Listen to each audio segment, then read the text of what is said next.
5 years later, another writer, now you see a lot of my poetry heroes, like I say, I have a sort of cover page on the Facebook page, are pop lyricists, really. Jarvis Cocker from Pulp, Alex Turner, young lad from the Arctic Monkeys, Howard Devoto magazine.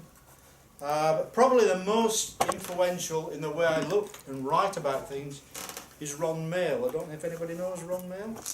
You probably do know him when I show you his picture. I'll show you this photograph.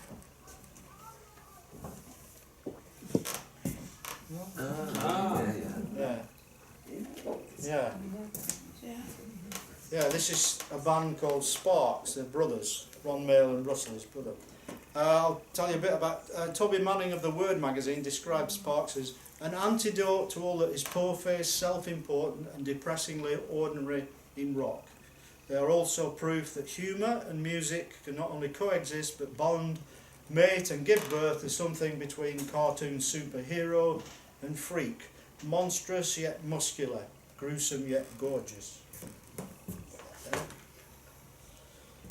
Well, that's Ron Mael. Now, so the sort of things he got away with, really. In 1979, SPARKS performed a song called Tryouts for the Human Race on the BBC children's programme Crackerjack. Crackerjack! Thank you. It's a song about the trials and tribulations of being a human sperm. But you see, Ron would get away with it because he wore a cardigan. You see? It didn't seem threatening. But, yeah, I'll tell you a bit about them in this poem called Sparks Firing My Imagination Since. Thursday, May 9th, 1974, just after 7:30.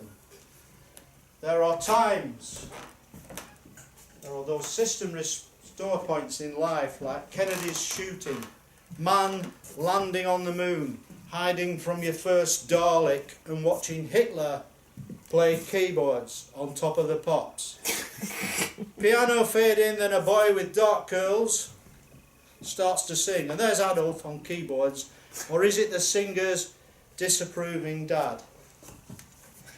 This town ain't big enough for both of us, gunshot, and it ain't me who's gonna leave. The next 3 minutes were wondrous and would last forever. As I closed my mouth, my taste for the weird had begun. But who were they, this Sparks? No internet back then, no instant information. You remained agog before Google. No way to know until Melody Maker or Sounds landed at the back of the door and told you so. Next day's water cooler moment, before I knew of such things, or that dehydration in the workplace was even a concern. Took place in the mill's smoke room, a windowed coffin, where even non-smokers, not that there were many, would take a break just so they could have one.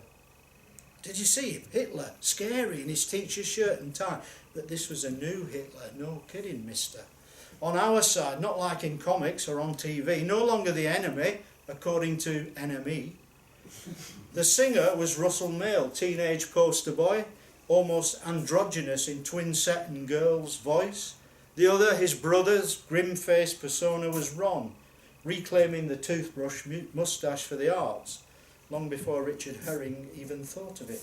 More Chaplin-esque than Hitlerite, although much later in a song discussing the merits of the moustache would write, I'll lift his picture up every time it's one of his lines, because he has all the best lines on this poem. In a song discussing the merits of the moustache would write, when I trimmed it real small, my Jewish friends would never call. But I'm digressing, splitting hairs. I needed to have that single. This town ain't got a record shop, no downloads then, no Amazon. Hamstrung until work allows you a bus trip to Nelson to buy it from Les at the Electron. Les, the guys all the boys wanted to be. Les was cool without trying. Cool before I knew of such things. Then the album. I couldn't wait, but you had to then. Kimono My House. I'm already there in the bedroom with two glam geisha girls, one shocked, one flirty. Roxy by proxy. Slide the record out of the sleeve, thick, heavy vinyl, a desert island disc overlapping the small mono player, not even a dance set which at least had nostalgia on its side. To mark this momentous occasion, put the needle on the record and play. And what music! Rustles, falsettos, surfs, a tsunami of sound. Nothing indiscreet, just big beats and a rush of exhilarating harmony. Tight, grandiose production before I knew of such things. No gratuitous sax and senseless violins. Here. Sat on the bed, I bask in the entirety of the sound. Pick up the inner sleeve and read lyrics by Ron Mael. The one who's not going to get the girls, but will at least have less distractions and more time to write. I attempt to sing along to the breathtaking pace, deciphering staccato signals like an overstretched Bletchley girl. All the while noticing that the words are funny, puns, double entendres before I knew of such things. Wise words imbued with a sense of the absurd, taken on board. Songs that ask questions, but not the same old questions like, will you still love me tomorrow, or how can I be sure, but questions that an 18-year-old boy needed answering, like on sex. How will I know if I'm doing it right, Ron? It's a lot like playing the violin. You cannot start out and be Yehudi Menuhin. On holiday romances, are they a good idea?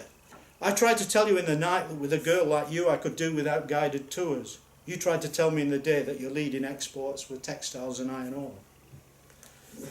Or just say me and my girl are prevented from being together like Romeo and Juliet, and the pair of us decide to end it all by jumping off a cliff, only she has second thoughts and watches me plummet to my death. How will I feel? That kind of question, Ron.